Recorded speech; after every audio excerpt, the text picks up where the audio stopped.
Life Lessons from a Calloused Christian is, on the one hand, a book about the prophet Jonah. I think that those two words powerfully describe who Jonah was. On the one hand, Jonah was a Christian.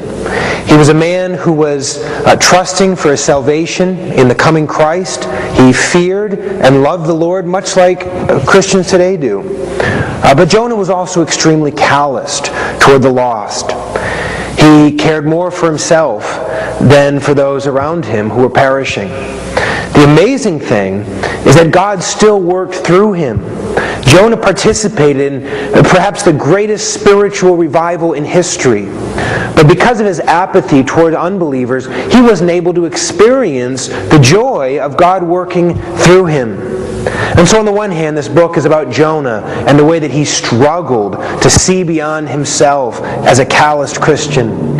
On the other hand, this book is about you and me. The closer we scrutinize the life of Jonah, the more we realize that we're not that different than him.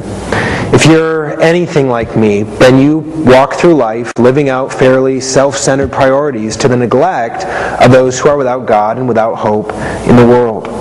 The good news is that God can use Jonah's story, and more than that, to use the Christ to whom Jonah points, not only to convict us, but also to begin to soften our hard hearts.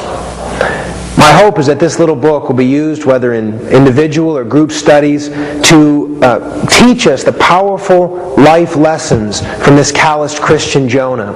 And one of the main lessons is this: we need God to help us to step out of ourselves, as it were, and begin to see ourselves and others, those who are perishing around us, from His perspective.